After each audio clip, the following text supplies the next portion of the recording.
going to start my recording. Welcome everyone, and thank you so much for joining us on this Let's Chat episode 12.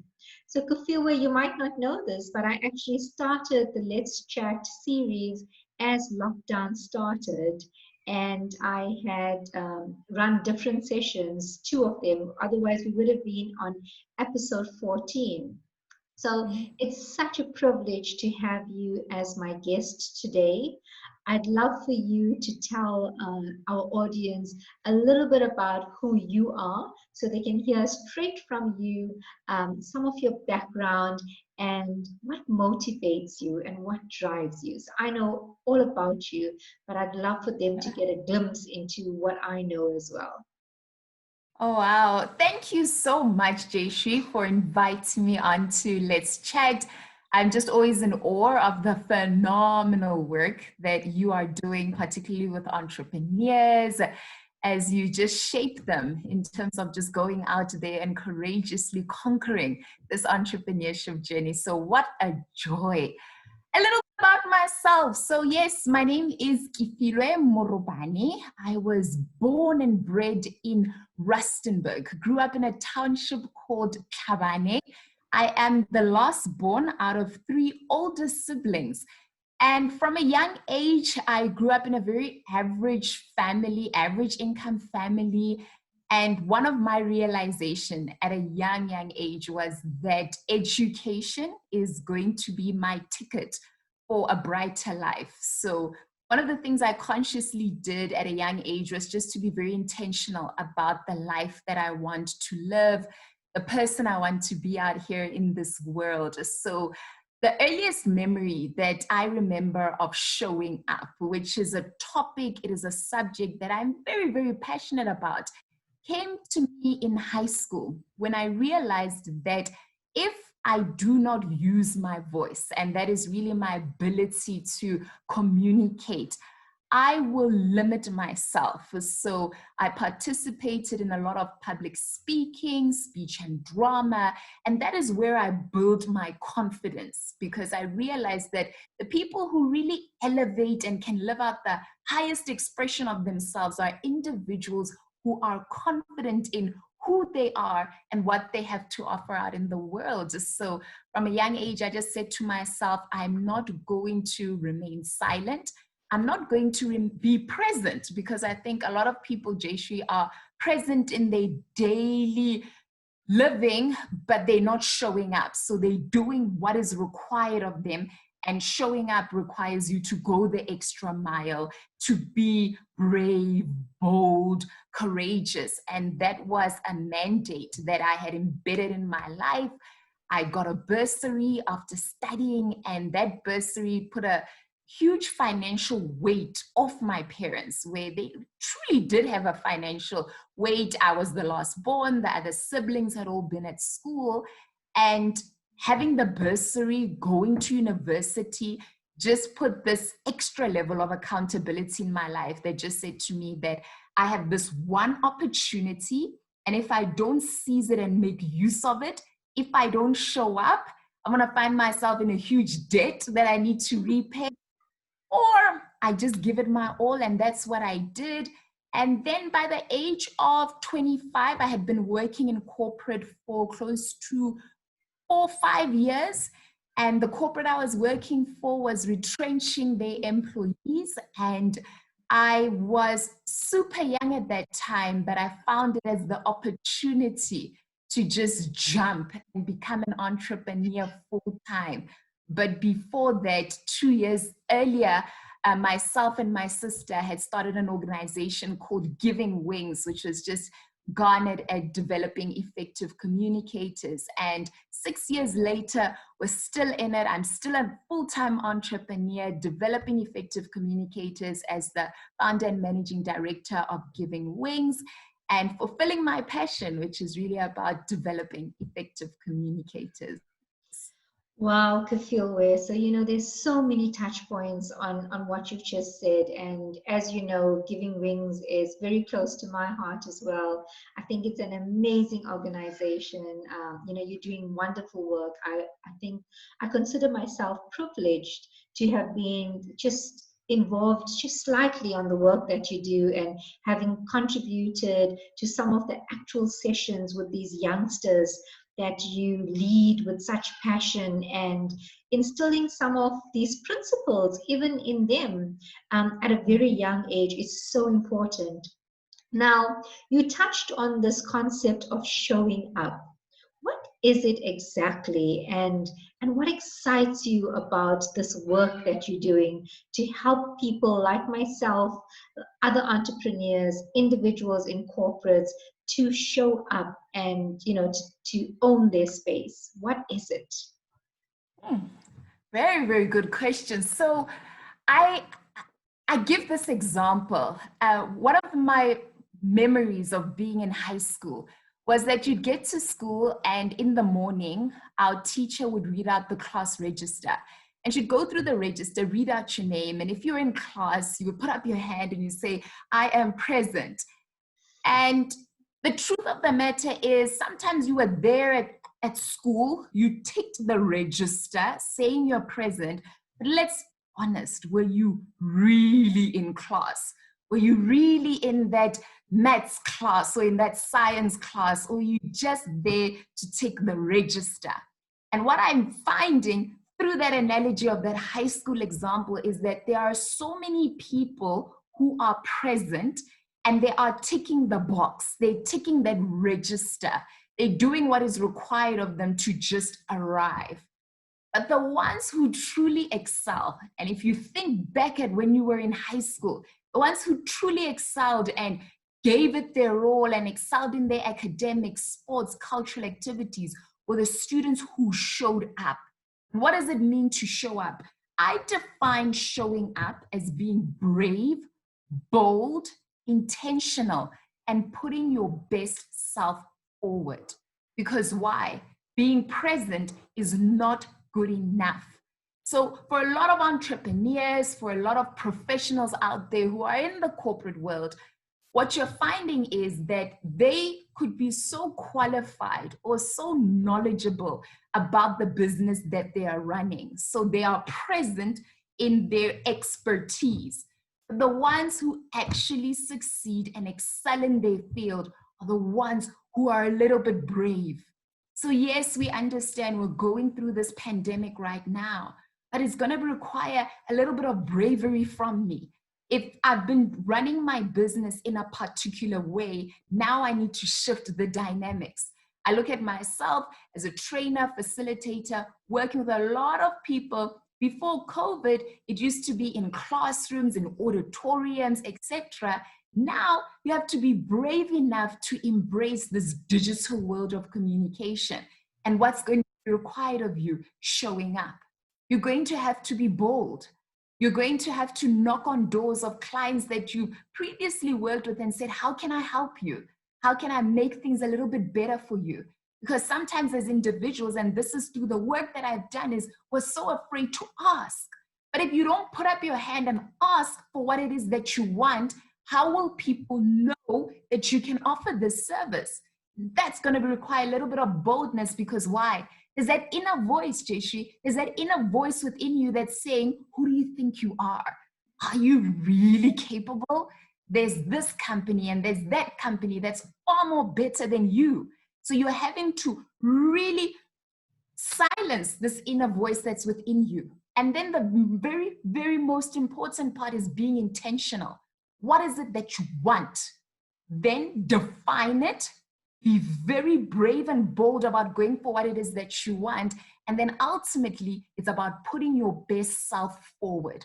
What am I going to do in my appearance, in things around punctuality, being on time, showing up on time, submitting that email when I set out with submitted? So it's those etiquette, business communication elements that just need to be harnessed in order to achieve whatever it is that you've set out for yourself. So that's what I define as showing up, a critical skill if one truly wants to live out the highest expression of themselves.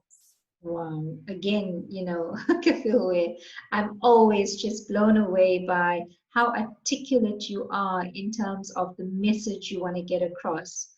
And I'm sure you added so much value to individuals over the years. If you have joined us recently, I'm live with Kefilwe Morobane. She runs an organization called Giving Wings, and we are chatting about showing up. Unfortunately, if you've joined us on Facebook Live, we can't take any of your questions. We can only take them on the Zoom chat functionality. And if you're watching this later as well on our YouTube channel, I'm hoping you are taking away as many nuggets as I always take away when chatting to Kefilwe. So Kefilwe, if we get back to having this sense of belief in yourself, and I've been privileged to meet most of your family members and some of your closest friends.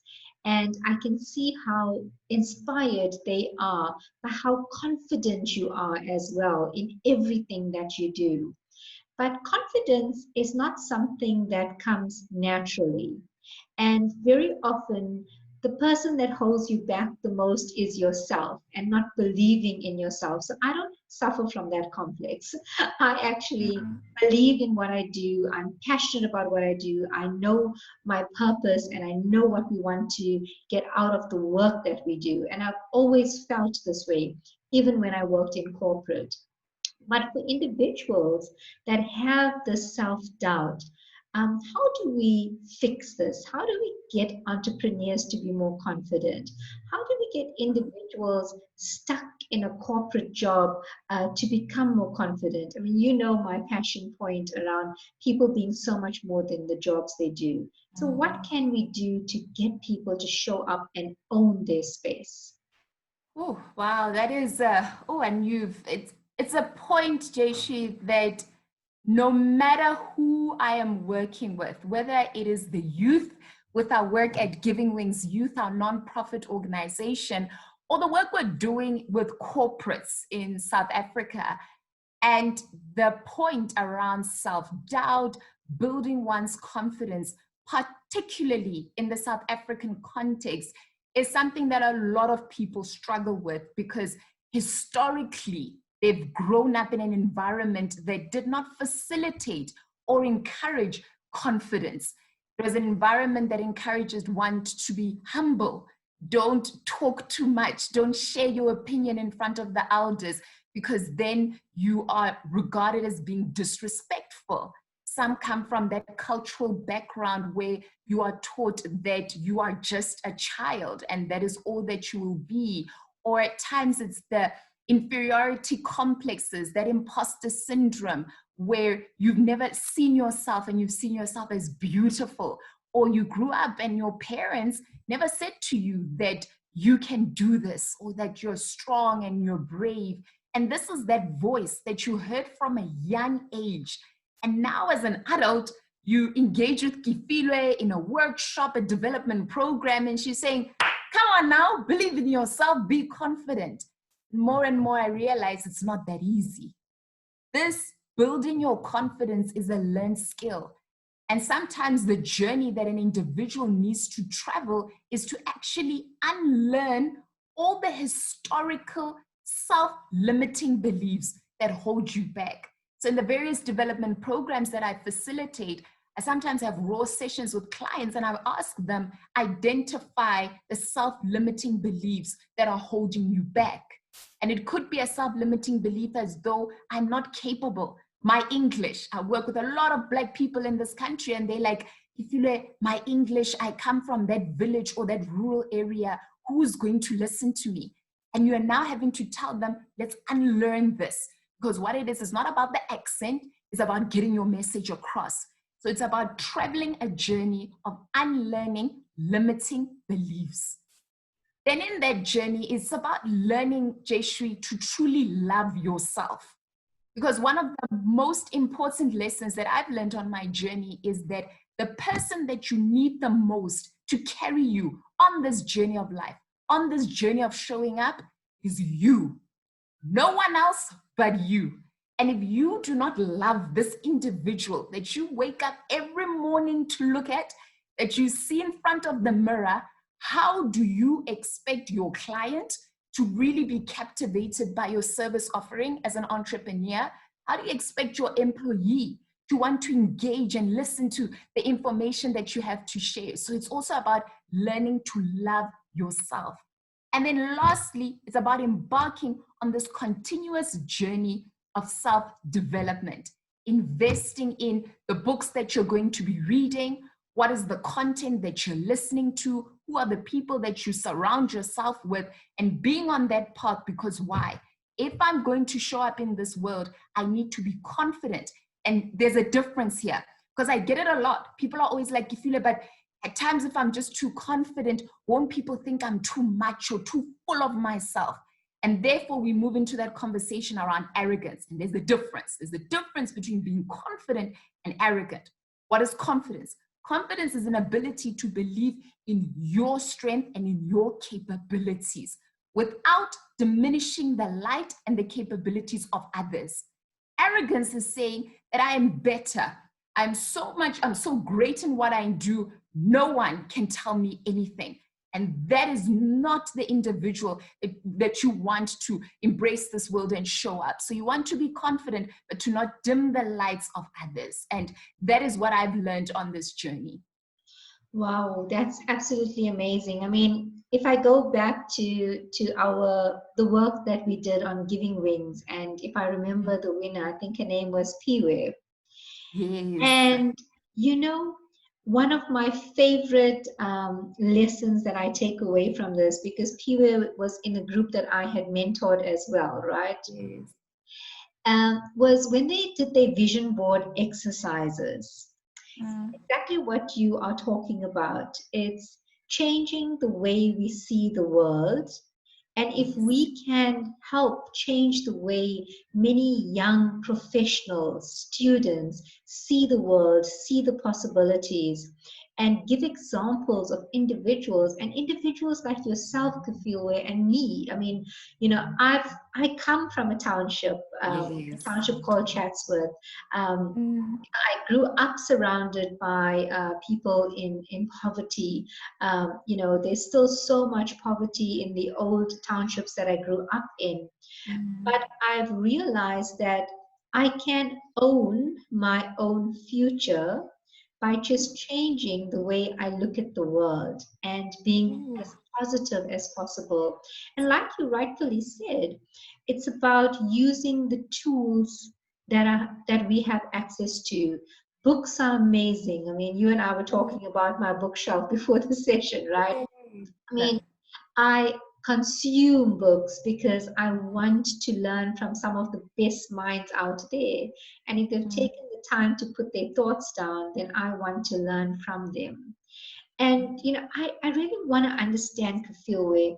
Can you give me an example of someone that you have helped on this journey? And what does that look like? What does that journey look like? And what was the end result? Oh, wow.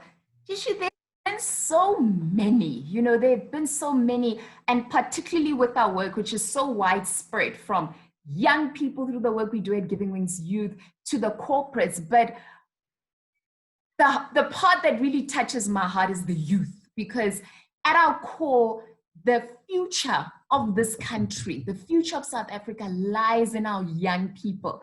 And we need to invest so much in the development of our youth. So what's been one of the big aha moments, and you were part of that journey in 2017 with the Giving Wings Youth Development Program, which we ran in the township of Oliven Houtbosch, and we've continued to run it. Last year, we also ran our 5th program. This year, we would have been on our 6th program, and then COVID happened, which is one of those, but we're hopefully journeying on into the next one. But one of the big, big pivotal moments in the journey, particularly success stories, would be Harry. When I think of Harry as a student, and even today I was engaging with Harry. So Harry comes from the township of Oliven Houtbosch.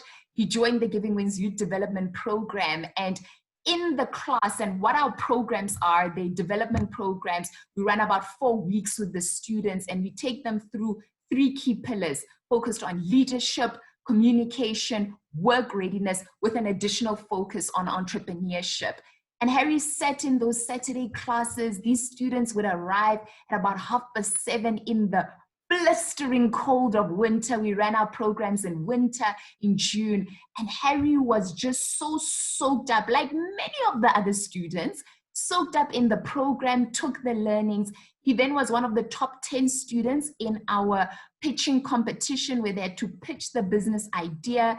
He then ended up being one of the top 3 winners who walked away with a bursary. So Harry finished matric 2 years ago, and in 2018, he was a first-year student at the University of Pretoria, and Liberty then committed to fund his tuition. So he's now on a year-on-year bursary with the organization Liberty. And just seeing Harry's growth, seeing what he's been able to do for his family, watching him just have this opportunity to further the trajectory of his family and just where they're going as a household, and even the ideas that he has to want to change his community. For me, that just opens up such a well of possibilities for our youth. So one of the stories that come to mind is Harry. There's another lady, Jayshree, Anna. Anna was in our program, I think in 2015.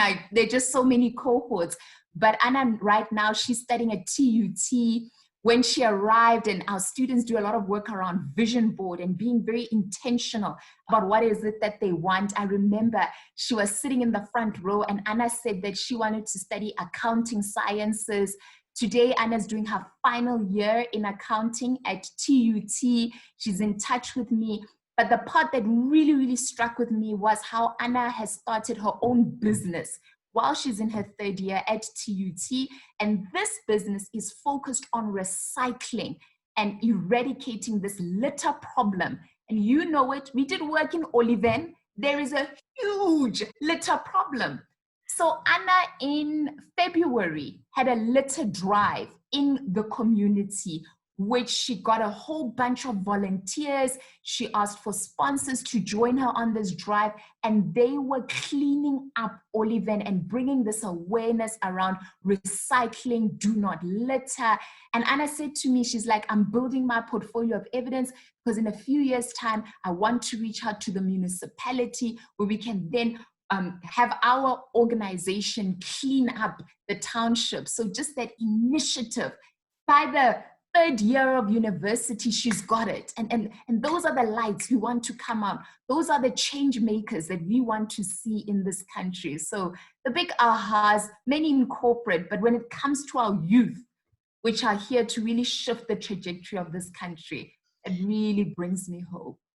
So, Kefilwe, I'm sorry to put you on the spot, but I really believe that this topic is just far too important to leave to chance. I mean, I believe strongly that we need to get some of this content into the curriculum across a lot more schools. I mean, the kids from Olivenhoutbosch are fortunate that they were exposed to individuals like you and I and other amazing mentors like Tato and, such professionals. I know, Mulalo was involved in this program as well. So they had a glimpse of this new way of work, new thinking, new reality. What do we do, Kefilwe, to get it into more schools, into the hands of more youth? What can we do?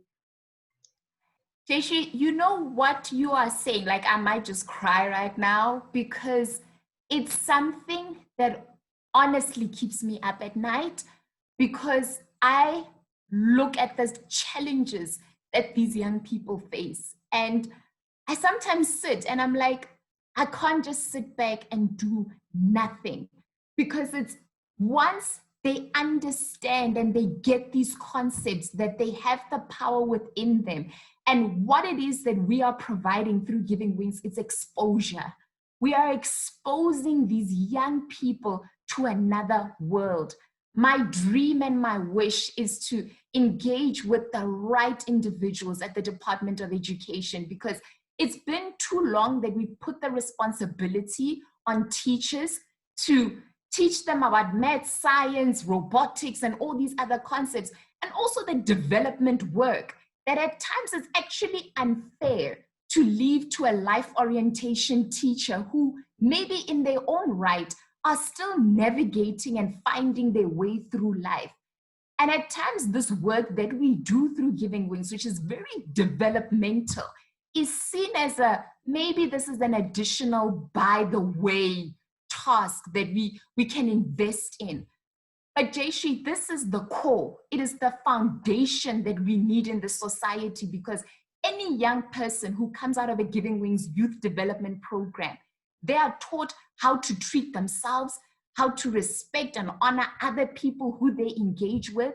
And if we focus on this work, 10 years down the line, we're not dealing with issues of gender-based violence. We're not dealing with issues of high numbers of teenage pregnancy, because these are the topics that are discussed and unpacked in our programs, so that we're shaping these young leaders who can go out there and shift the trajectory of their lives. So do I have the answers? I don't. But what I sit with Tato on a daily basis, and we're having these conversations, is that we're never going to give up. We're still going to be knocking on those corporate doors. I cannot sit and live in my house and say, I'm content. We're now on COVID. We're now on lockdown. Look at me. I've got my fiber. I have my unlimited Wi-Fi. Life is good. It's not good. I need to think of Amogelang, who's my helper's daughter, was here at my house on Saturday because her mom can't take her to the Wi-Fi hotspot in Oliven because why? It's dangerous. Amogelang is in grade 7 and she's a girl. If she's there, they will rape her or do something with her. But her mom has to get on a taxi, come to my house, and when Amogelang does her research, she's doing her research off her cell phone. She's confused about how to navigate Google. And I'm having to sit, take out my laptop and show her how to use it. And yes, it's hard. Yes, I'm having to sit in meetings and constantly pitch, but I will continue to do it because why? It's not for me. Harry on Youth Day, he sent me such a powerful message that actually had me crying. Jayshree just said that I must not give up because my perseverance is at the forefront of creating a breakthrough for them. And as a young person, that is one thing I'm passionate about. We have to break the cycle of poverty. Amogelang cannot think that the only path for her is to be a helper like her mother. I need to expose her to the opportunities that are available there. And I cannot focus on myself. So my passion for young people is big. It's a core that, Jayshree, if we meet the right people, if you have the right people, I'm there. I'm willing to have those conversations, and we'll bring those case studies in. We'll bring the Harrys, we'll bring the Annas into the room to say, this is what this program has done for me. Absolutely. And I know, it's definitely still on topic of showing up, because this is one of the core skills, like you said, you teaching these youngsters. And I'm so pleased, Kefilwe, I've seen you also including this into some of the graduate programs that you also deliver on, because that's another entry point, right? Getting into the world of work. And Jay and I have run several programs as well, where it's on work readiness. And yes. We assume that just because these individuals have a qualification, they're ready for the world of work, but they still need so much confidence building to happen to get them to own their spaces, to actually show up, to add value and let their voices be heard. So I see we have a comment from one of our viewers, Kefilwe. It's from Karen Madali. She says well, firstly, we've got a comment to say that we look very pretty. So thank you very much, Kefilwe. And then from Karen, she says, the education sector is transforming globally. Soft skills, AI for kids, value-driven curriculums are a must. And Karen, we definitely agree with you. There's a lot more work that we need to do in South Africa to introduce some of these, because we are a developing country. We must not confuse ourselves. We need to add a different layer of confidence building into the curriculum and introduce some of these amazing tools that you have created, Kefilwe. And on that point, for those of the individuals that have joined us, can you give us some tips and tools on how to show up? Do you have a checklist that we can share with our audience? How to show up. It lies in the definition, which is it's about being brave, bold, intentional, and putting your best self forward. So earlier on, I did mention a bit around the tips, but it's just really the being brave. It's about doing it afraid, because sometimes, you know, fear really takes over. It takes over in us putting ourselves forward, whether it's an opportunity in the workplace and we truly feel as though I'm qualified and I'm equipped to put my name in the hat, but I'm just afraid. So there's that boldness and braveness that's going to come across. There's a requirement to always strive to be different. You know, so many times, Jayshree, people are going a particular way. Don't be ashamed to be authentic. And that means to truly be true to yourself. And that's encompassed in this concept of showing up. That boldness to say that individuals are going that way. I'm going to choose another way that is true to who I am. I'll make a practical example. I remember one day I was coaching one of my corporate clients and she was going to deliver a presentation. And she had this text heavy PowerPoint presentation prepared. And as I was practicing with her and going through the concept, I asked her because I thought she was very uncomfortable with the PowerPoint. And I'm like, why did you do this PowerPoint? And she's like, but you said I must do a presentation. I asked her, I'm like, but did I say you must do a PowerPoint? And she's like, everyone was doing a PowerPoint. And I said, what felt right to you? And that's what showing up is going to require. Showing up is going to require that everyone's going a particular route. I'm a little bit uncomfortable with this route. I'm not going to have a PowerPoint presentation. I'm going to speak with my speaking points, and I'm going to be confident in how I deliver it. And whatever the repercussions are of that choice, I'm going to own it wholeheartedly. And that's what's going to require the boldness. And then the being intentional, always having the end in mind. What is the outcome? As you do anything, whether it's you sending that email, whether it's you're answering that telephone call, whether it's on your Zoom meeting with Jayshree, what is your end in mind? What is it that you want to achieve? Having that going forward. And then lastly, putting your best self forward.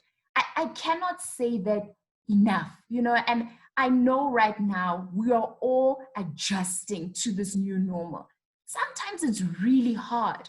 Sometimes it's exceptionally overwhelming, but you having to show up for that Zoom meeting or that Teams meeting with the organization.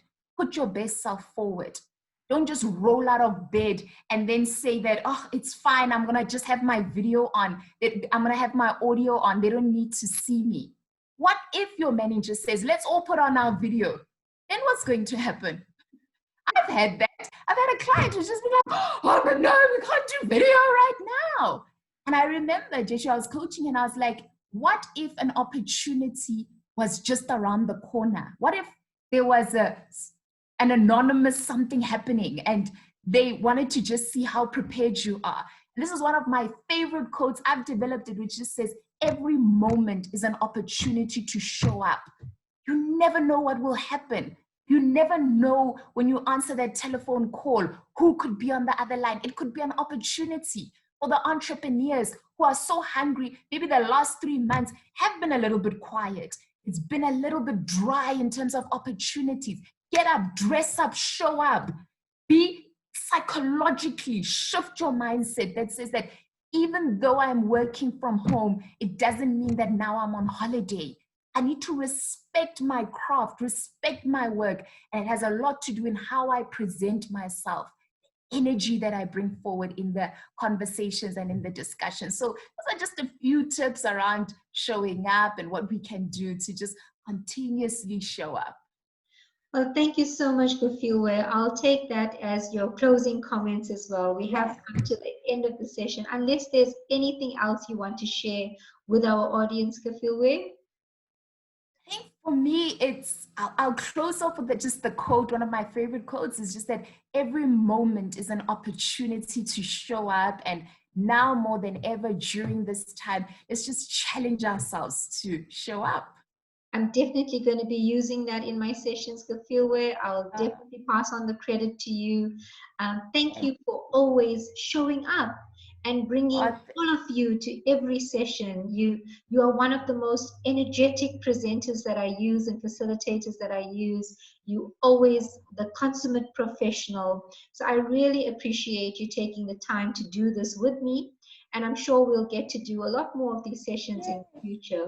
You have a lovely afternoon forward. And for those of you that joined us, thank you so much. I was speaking to Kefilwe Morobane, and this is Let's Chat episode 12. We'll see you soon. Thank you, Kefilwe. yes, thank you, Jayshree. Love you lots and just blown away by the phenomenal work you're doing. Thank Cheers. thank you so Bye. much. Bye.